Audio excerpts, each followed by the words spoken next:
வந்ததே தர்மபுத்திரன் என்ன பண்ணினான், நமஸ்காரம் பண்ணி அத்தியபாத்திய ஆச்சமனியம் கொடுத்து பூஜை பண்ணி பூர்ணகும்பம் கொடுத்து அழிச்சுன்னு வந்து மேலதாளத்தோட வேத கோஷத்தோட சுவாமியை உட்காத்தி வச்சு பிரார்த்திக்கிறாள். பிரார்த்திதோ ராஜசூயோ மே கேவலேச்சயா பிராப்யதே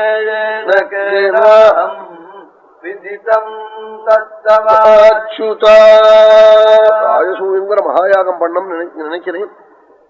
கேவலேச்சையான் ஏதோ நான் நன்னா இருக்கணும், என் குடும்பம் நன்னா இருக்கணும்னு பண்ணல, ஜகத்து முழுக்க நன்றாக இருக்கணும் அந்த எண்ணத்துல பண்றேன். அதை நான் பண்றதுக்கு அருகனா, அது பண்றதுக்கு நான் என்னென்ன பண்ணணும்?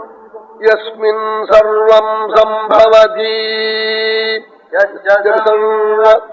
பூஜ்யதே யஸ்ச சர்வேஸ்வரோ ராஜா ராஜசூயம் விந்ததி. ஆனா எவனிடத்துல எல்லா பாக்கியங்களும் இருக்கோ, எவனை எல்லா ராஜாக்களும் பூஜிப்பாளோ, எவன் எல்லாருக்கும் தலைவனா இருக்கானோ அவன் தான் ராஜசூயம் பண்ணம்னு சொல்றாள். அது மாதிரி அதிகாரம் எனக்கு இருக்கா தெரியலையேன்னு காக்குறாளாம். தர்மபுத்திர சுவாமி பார்த்து அவருக்கு எல்லாம் இருக்கு. வேதம் போய் சொல்லித்தது மானுஷமான ஆனந்தம் என்னன்னா, ஏதோ 10 ஏக்கர் 2 ஏக்கர் வச்சுன்னு சந்தோஷப்படுறானே, இது மனுஷ ஆனந்தம் இல்லை, இது குஷு மாதிரி.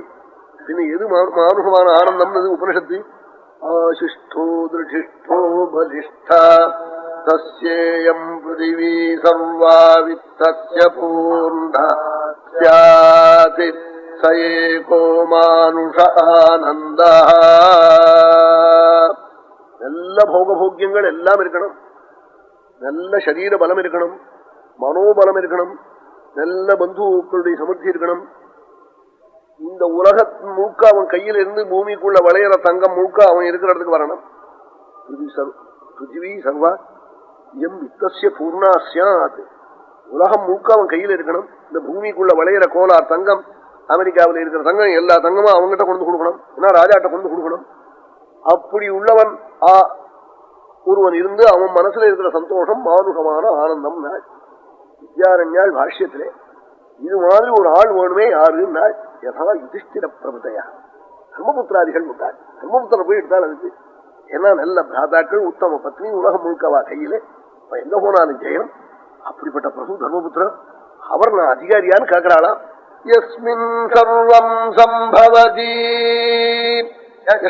சர்வத்ர பூஜ்யதே யஸ்ச சர்வேஸ்வரோ ராஜா ராஜதூயம் சவிந்ததி சம்ராஜதூயம் சுஹ்ருதா காரிஜமாவுஸ்தமேத்யமே தத்ர மே நிஷ்டிததமம் தவ கிருஷ்ணகிரா பவேதி. சம்ராஜசூயம் சுஹ்ருதா காரிஜமாவுஸ்தமேத்யமே. எல்லா சுஸ்துக்களும் பண்ணணும்னு சொல்றாள். அதுல நிச்சயம் நீங்க சொல்லணும், நான் பண்ணலாமா, என்ன பண்ணணும், எனக்கு அது நான் அதிகாரியா, சர்வேஸ்வரனால நீங்க சொல்லணும், நான் காக்கணும்னு சொல்லி சொன்னாளா. சுவாமி சொன்னாள். தர்மபுத்திரன் ஒண்ணு சொன்னார். 3 பிரகாரமா சமாச்சாரம் காட்டா சொல்லுவானா உலகம். சிலவன் வேண்டியவன் காட்டாக்க அவனை அனுசரிச்சு கர்மத்தை மாத்தி கூட சொல்லிவிடுவாளா.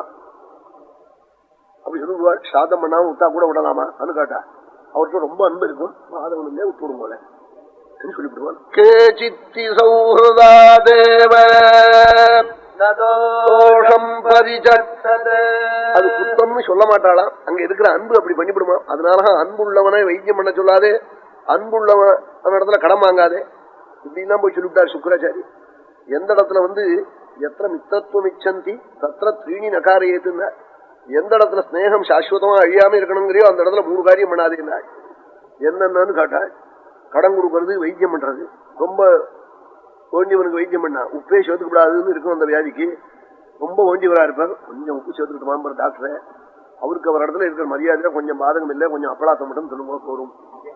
இது அப்பளாத்துல உப்பு ஏறி கிடக்கும்னே, எத்தனை உப்பு இருந்தாலும் அது ஒண்ணும் பண்ணாது, அது தெரியாது. உடனே போய் இன்ஜெக்ஷன் பண்ணா போல பிடிக்கும் அந்த உப்பு அப்படி சொல்லிவிடுவார். அதனால சாப்பிடாது சார் சொல்ற டாக்டர்கிட்ட போய் பண்ணிக்கொண்டு சார். நமக்கு வேண்டியவாடா இருக்கிற டாக்டர்னு சொல்லிவிட்டா அவர் என்ன பண்ணுவார், இத்தனை பெரியவர் காக்கிறாரே உப்பு சேர்த்துக்கலாமான்னு அதனால என்னமோ கொஞ்சம் சேர்த்து போல கொஞ்சம் சேர்த்து போலேன்னா அப்புறம் இவர் 1.5 உப்பு சேர்த்துக்கிறார். இந்த டாக்டர் இருக்காரு என்ன நினைச்சிட்டு. அதனால இப்படி சௌஹൃதம் இருந்து ஸ்நேகம் இருந்தது. ஆனா தோஷத்தை சொல்ல பயப்படுவாளாம் சில பேர்கள். ஒருத்தர் சொல்றார், இன்னும் சில பேர் நாம அவர்கிட்ட போய் அவர் மனசுக்கு விரோதமானதை சொல்லிவிட்டா நமக்கு ஏதாவது உபகாரம் பண்றதை குறைச்சு விடுவோம்னு அதுக்காக பாதகம் இல்லை விட்டு விடுவோம் சாத்தத்தை சொல்லுவா. ஏன்னா இவருக்கு ஏதாவது எப்போவாது முதலே சமயம் காட்டா கொடுக்கறது நிறுத்தி விடுவோம்னுட்டு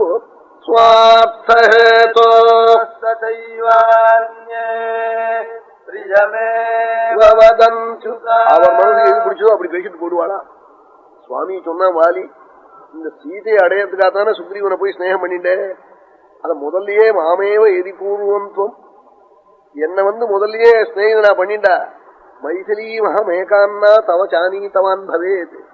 ஒரு பகல்ல சீதையை கொண்டு காலில் வைக்க சொல்லிருப்பேன் ராவணனே சொன்னார். சுவாமி சொன்னார் அதுக்கு பதில் சொல்ற போது நான் உன்னை ஸ்நேகிதன்னு பண்ணிட்டு இருந்தா முதல் காரியம் பண்ண வேண்டியது உன்னை வகம்னா. ஏன்னா வயசாபி கர்த்தவியம் தர்மமேவான்னு பசியதா. தர்மம் நீ நன்னா இருக்கணும்னு நான் நினைச்சா உன்னை வதம் பண்ணி புண்ணியலோகத்துக்கு அனுப்பிச்சாதான் உன் பாபம் போகும். நீ பிராத்திரு பத்னியை பரிகிரகிச்ச தோஷம். ஆகையினால நான் ஸ்நேகிதனானாலும் பண்ண வேண்டிய காரியம் முதல் காரியம் தாண்டான்னு நான் சொன்னேன்.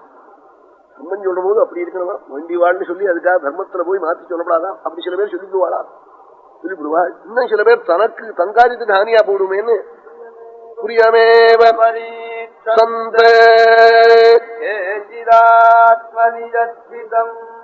மூணாவது ஒண்ணு சொன்னா என்னன்னா சிலவாள் அசக்தாளா இருப்பா. அவளால் சில காரியம் செய்ய முடியாது. அத பையனையும் கொண்டு அப்படி சொல்லிவிடுவா. அப்படி சொல்லப்படாத. தனக்கு அது பிரியமா இருக்குது. அதனால அந்த பிரியமானங்க இப்ப என்னால நதிக்கு போக முடியலன்னு வச்சுக்கோ. அதுக்காக குழந்தைகளை போய் நதிக்கு போதேன்னு நான் சொல்லாமோ. மலை மேல ஏற முடியல மலை மேல நீ ஏறி திருப்பதி தரிசனம் பண்ணாதேன்னு நாம் சொல்லலாமோ. இவருக்கு அது பிரியமா இருக்கிறதால அவனை போய் அப்படி தடுத்து சொல்லப்படாதான் இன்னொருத்தரே. அப்பா என்னால முடியல